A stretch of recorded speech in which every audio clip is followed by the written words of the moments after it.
धनतेरस की पौराणिक कथाएं।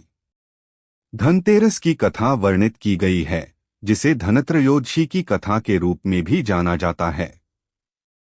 यह किंवदंतियां वे पारंपरिक कथाएं हैं जिनके द्वारा दिवाली उत्सव में मनाए जाने वाले इस पर्व की पृष्ठभूमि के विषय में ज्ञान होता है। यह कथाएं पीढ़ी दर पीढ़ी हस्तांतरित होती रही हैं तथा प्रायः धर्म ग्रंथों में इनका वर्णन प्राप्त होता है। धनत्रयोदशी के दिन एक दिवसीय उपवास का पालन करते हैं। इस एक दिवसीय व्रत का पारण संध्या काल में लक्ष्मी कुबेर पूजन के पश्चात किया जाता है। आथ धनतेरस कथा को धनतेरस व्रत कथा भी कहा जाता है। धनतेरस व्रत कथा। देवी लक्ष्मी एवं कृषक की कथा। एक समय देवी लक्ष्मी ने भगवान विष्णु से पृथ्वी पर उनके साथ भ्रमण हेतु चलने का आग्रह किया। भगवान विष्णु ने देवी लक्ष्मी के आग्रह को स्वीकार कर लिया, किंतु उन्होंने देवी लक्ष्मी से यह वचन देने का आग्रह किया कि वह पृथ्वीलोक की माया के प्रलोभन में नहीं आएंगी तथा दक्षिण दिशा की ओर दृष्टि नहीं डालेंगी। देवी लक्ष्मी ने भगवान विष्णु को उनके कथनानुसार वचन दे दिया। भगवान विष्णु एवं देवी लक्ष्मी के पृथ्वीलोक पर भ्रमण के समय अपने चंचल स्वभाव के कारण देवी लक्ष्मी के मन में दक्षिण दिशा की ओर देखने की जिज्ञासा हुई। अंततः देवी लक्ष्मी ने अपना वचन भंग कर दिया तथा वह दक्षिण दिशा की ओर प्रस्थान करने लगीं। दक्षिण दिशा के समीप आते ही देवी लक्ष्मी पृथ्वी पर पीले सरसों के पुष्पों एवं गन्ने के खेतों की सुंदरता का मनोहारी दृश्य देखकर आनंदित हो गईं। अंततोगत्वा देवी लक्ष्मी सांसारिक मोहमाया के बंधन में बंध गईं।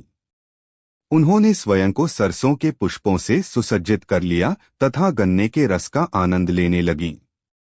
भगवान विष्णु को यह ज्ञात हुआ कि देवी लक्ष्मी ने अपना वचन भंग कर दिया है, तो वह अप्रसन्न हो गए तथा उन्होंने देवी लक्ष्मी को प्रायश्चित करने हेतु 12 वर्ष तक पृथ्वीलोक पर उस निर्धन कृषक के खेतों में सेवा करने का आदेश दिया, जिसने सरसों एवं गन्नों की खेती की थी। देवी लक्ष्मी के आगमन के कारण वह निर्धन कृषक रातों रात अत्यंत धनाढ्य व समृद्धशाली हो गया। शनैः शनैः 12 वर्ष व्यतीत हो गए तथा देवी लक्ष्मी के पुनः वैकुंठ गमन का समय आ गया। जब भगवान विष्णु एक साधारण मनुष्य के भेष में देवी लक्ष्मी को लेने आए, तो कृषक ने देवी को मुक्त करने से मना कर दिया। भगवान विष्णु के अनेक प्रयत्नों के उपरांत भी कृषक ने देवी लक्ष्मी को मुक्त नहीं किया। अंततः देवी लक्ष्मी ने साक्षात प्रकट होकर कृषक को संपूर्ण प्रकरण ज्ञात कराया तथा यह कहा कि वह अब पृथ्वीलोक पर निवास नहीं कर सकती एवं उन्हें वैकुंठलोक के लिए प्रस्थान करना ही होगा। देवी लक्ष्मी ने कृषक को वचन दिया कि वह प्रतिवर्ष दिवाली से पूर्व कृष्ण त्रयोदशी पर उसे आशीर्वाद प्रदान करने हेतु आएंगी। कथानुसार तदोपरांत उस कृषक ने प्रतिवर्ष दिवाली से पूर्व कृष्ण त्रयोदशी के दिन अपने घर को देवी लक्ष्मी के स्वागत सत्कार हेतु स्वच्छ व पवित्र करना आरंभ कर दिया। उस कृषक ने देवी लक्ष्मी के स्वागत हेतु रात्रि पर्यंत घी का अखंड दीपक प्रज्वलित करना भी आरंभ कर दिया।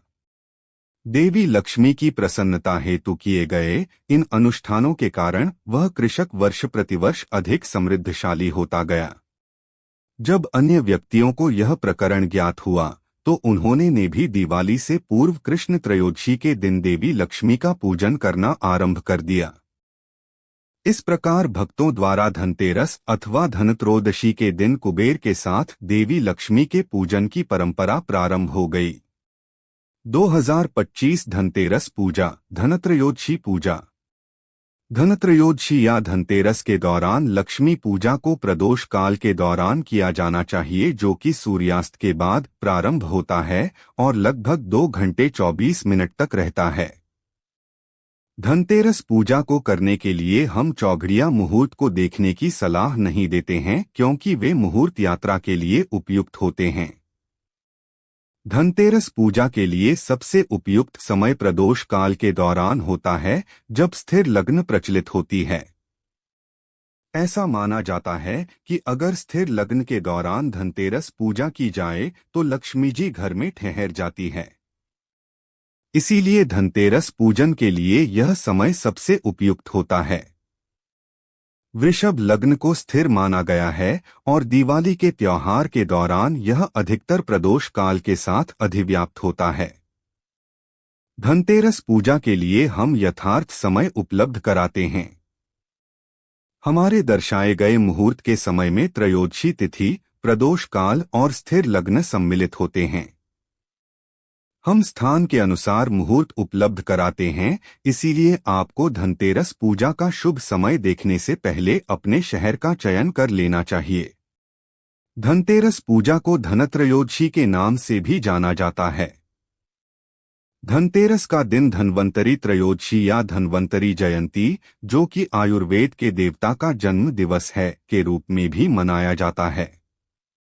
इसी दिन परिवार के किसी भी सदस्य की असामयिक मृत्यु से बचने के लिए मृत्यु के देवता यमराज के लिए घर के बाहर दीपक जलाया जाता है, जिसे यम दीपम के नाम से जाना जाता है, और इस धार्मिक संस्कार को त्रयोदशी तिथि के दिन किया जाता है।